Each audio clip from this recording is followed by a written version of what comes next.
Alright.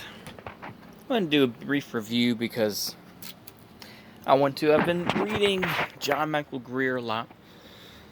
So, I read The Long Descent, I read Dark Age America, and now I've finished up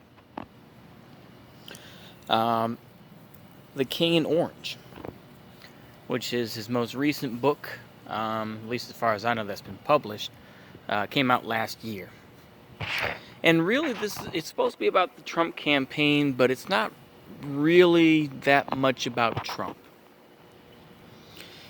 It's not. It's more about.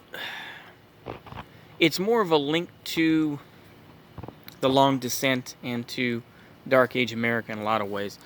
What I will talk about for a moment is kind of his back off stance and kind of his sort of his sort of take back stance, I should say, towards Oswald Spengler. Now, I've never read Spengler, and I haven't read Decline of the West. I will eventually order it and try to read it, but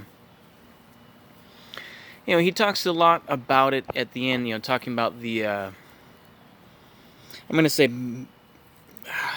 it's not metamorphosis, but I think like psychoforces. I think, and just talking about the complete change of a country, right? And in particular, talking about how this occurs versus the Faustian spirit. Now, the Faustian spirit he describes as more of a endless progress, and there's only one way to, reach this progress. And so, and he makes comparisons like, the death of Charlemagne and the fact that nobody knew where he was, and talking about Magian ideas and whatnot. A little bit of it was over my head, although he explained it in a fairly good way. I just can't really blame the person who read it, not necessarily the person who wrote the book. But I think, generally speaking, I think that he brought up a lot of other aspects. Is that, perpetual progress is not really realistic, There has to be a stopping point. Talks about, of course, that, ultimately the going into space programs are ultimately just these just sideshows. These are publicity stunts. And I think he's right to a large degree. I don't really think that we have the ability. He talks about the United States and Russia being similar. And he basically, even though he says numerous times it's like he's not from Russia, or that he's never been to Russia, but he makes these very big assumptions and everything else like that. I think that, like I said, in addition to him kind of at first saying that Oswald Spengler was basically kind of drummed out of intellectual society, basically, in The Long Descent, written in 2015, and now suddenly, 6 years later, he's suddenly like, well, Oswald Spengler was fairly, fairly well respected and all this sort of thing. It kind of feels disingenuous to me.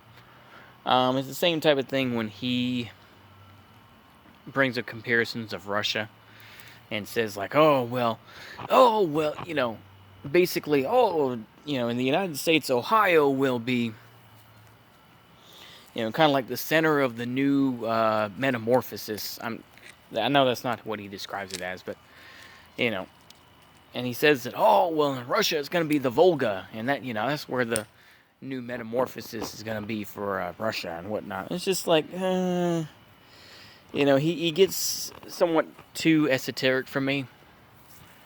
The same thing, with him, like, he's very, he promotes kind of like the boomer lib sort of idea, especially when he talks about race.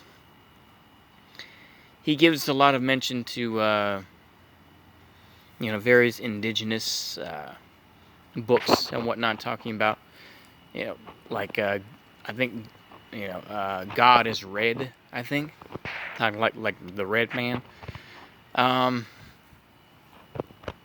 so he gives reference to that to kind of virtue signal a little bit, So I think while in general he talks like a conservative, in general, because he does describe himself as a Burkean conservative, like I say, I take it with a grain of salt, with what he says and what he really promotes and whatnot. But I think, like I say, I don't think he's a bad writer. I just think that, you know, studying about politics as I have for a few years, it kind of makes me feel like, okay, you've kind of switched back and forth between what Spangler was versus, all this sort of thing. He, of course, brings up very vaguely about magic and whatnot, because obviously this is a political, well, on the surface, it's supposed to be a political book, but mostly he doesn't even talk about Trump.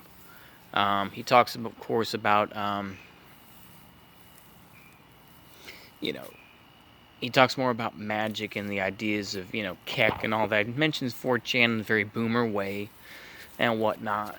Like I said, that's understandable and alt-right. I think overall, I think it's an okay book. But don't go into it expecting that he's going to be talking nonstop about Trump and Hillary Clinton. He does mention it, and he does talk about, why Hillary Clinton failed and whatnot. But those are fairly obvious. Using the image of, like throwing her in like a side of beef and all this. So it's like, like I said, it's an all right book. But I don't think it's, I remember seeing some reviews of it from his more lefty audience, and they were kind of pissed off because he mentioned Trump in a little bit more positive light, but I don't think he necessarily did. He mentions people like Norman Vincent Peale, who learned some of his tricks from, from magicians and from people like, doing pep talks and stuff like that. And of course, Norman Vincent Peale was the pastor at Trump's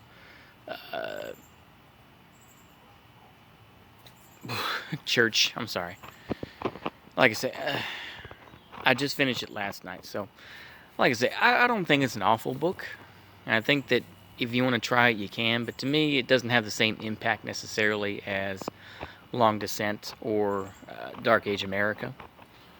I think obviously there are links and there are callbacks to it, but I think that it is what it is. Like I say, you have to be careful with people like him, in my opinion, because obviously it's like, yeah, he is a pagan. Or more specifically, he is a druid.